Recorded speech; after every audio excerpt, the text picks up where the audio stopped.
On 18th February 2019, a 49-year-old woman named Jenny Hines was called in Sydney courtroom. But instead, 4-year-old Symphony went in the court. Actually, she was an alter personality of Jenny Hines and was among one of the 2,500 different personalities that Jenny had.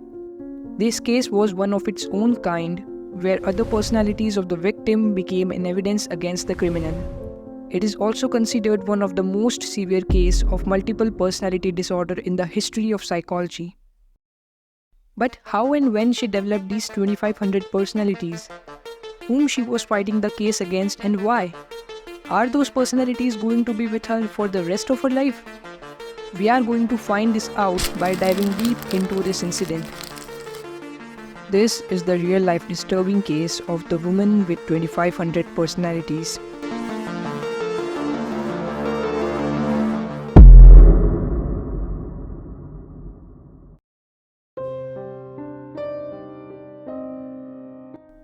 This whole tragic incident begins when Jenny was just a child.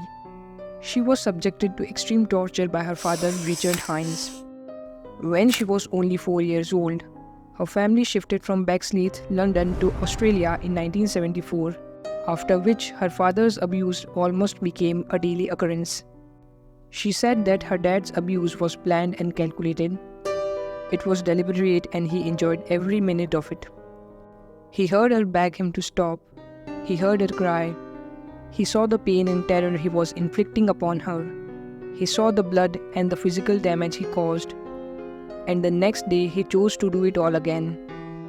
He made her believe that he can read her mind, due to which she did not even feel safe in her own head. She composed her thoughts in the form of song lyrics, believing that Richard will not be able to understand it. Her father restricted her social activities at school, due to which she kept herself small and silent, and if she was caught talking to someone, she would be punished. She was also denied any kind of medical treatment for the injuries and damage caused by the abuse, which developed in serious lifelong conditions. No one can ever imagine how much pain and terror this little girl went through. But why Jenny's mother, Pat Hines, didn't try to protect her when this all was done? She should have noticed the physical pain Jenny was going through, but why didn't she take any action? It is because at that time, Pat was a stay-at-home mother for Jenny and her siblings and was suffering from severe depression from years. She was dependent on antidepressants. This condition of hers made her miss several important clues about what was happening at that time. She feels extremely sorry for not helping Jenny on time, but Jenny on the other hand has forgiven her, because she knows that her mother didn't intentionally ignore all this. This series of abuse continued until Jenny was 11 and her family moved to UK again.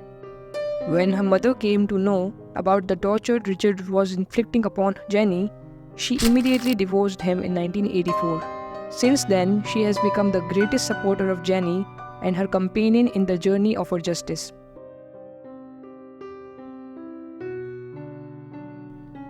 The development of 2,500 identities did not occur in a day or two, but gradually over years when Jenny was continuously being subjected to torture. In order to distance herself from the pain of the abuse, her mind created several new identities. The abuse was so extreme and prolonged that gradually she developed 2,500 different personalities. This condition in psychological terms is known as dissociative identity disorder, or commonly known as multiple personality disorder. A person with this disorder may feel they have multiple selves who think, act, or speak differently, or have conflicting memories and experiences. Dissociative identity disorder arises mainly when a person in his childhood goes through severe trauma or abuse. The intense and prolonged the trauma or the abuse, the more the child has to rely on dissociation to cope with the pain.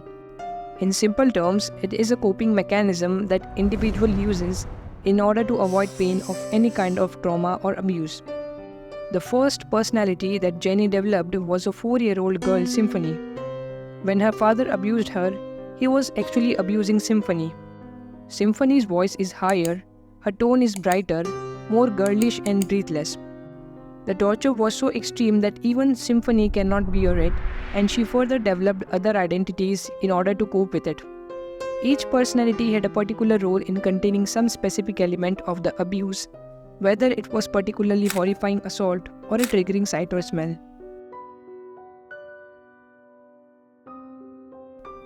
Jenny for the first time reported the whole incident to the police in 2009. The police warned her not to disclose it before the final hearing because her father can do anything to her, and she should only speak the truth in the court. And after 10 long years, in 2019, her wait for getting justice was finally over when the final hearing of this case was done in Sydney courtroom. After this hearing, this case became one of the most unique cases in the history. She describes that on the day of hearing, she was going to the court with her mother. They put their mobile phones, bags, and keys to be scanned. They went through metal detectors and were checked completely. When she was approaching the courtroom, the shaking gets worse. She was completely trembling as she was extremely scared. But it was not enough to stop her as she was determined to get justice.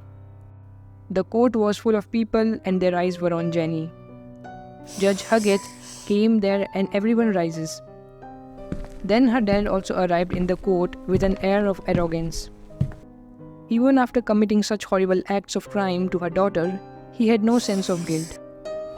In fact, it seemed that he was confident that he is going to win the case. But Jenny was going to prove him guilty. In the hearing, her other personalities also became an evidence of the crime. Those personalities know each and every detail of the abuse, which Jenny might have forgotten. This time, she came prepared with a separate plan. And according to that plan, she wanted Richard Hines' name to be written in the newspaper so that everyone can know what he has done. Because she believes that as long as abusers stay veiled as anonymous, nameless, faceless men, they will keep getting away with it. So she wanted everyone to know about the dark deeds of her father and what she had suffered in those years of her childhood. Just in a couple of hours of hearing, Richard Hines was proved guilty and she won the case. On September 2019, Richard Hines, then in his mid-70s, was sentenced to 45 years in prison for his crimes. She does not consider dissociative identity disorder as a mental illness. Instead, she says that it is an act of love. The army of personalities had played a major role in saving her life, due to which she is very thankful to them.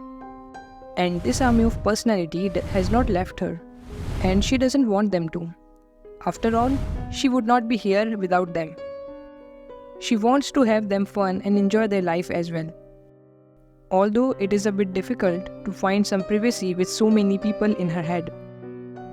But to cope with it, they had created separate space in her head. Like when they are involved in anything relating to personal situation, they go in their separate space and shut the door and nobody else comes in. As someone who has spent a lot of time simply trying to survive, she and her alter personalities are now thriving and enjoying their freedom. Earlier, as a little child, she dreamt of being a hairdresser, but now she has a PhD and master's degree in criminology and psychology. She is also one of the authors of the book The Girl in the Green Dress. Richard had almost all traits that prove him a psychopath. To understand it much better, I highly recommend you to click on this video and watch it completely, where I had described in detail the traits of psychopaths and how to identify them.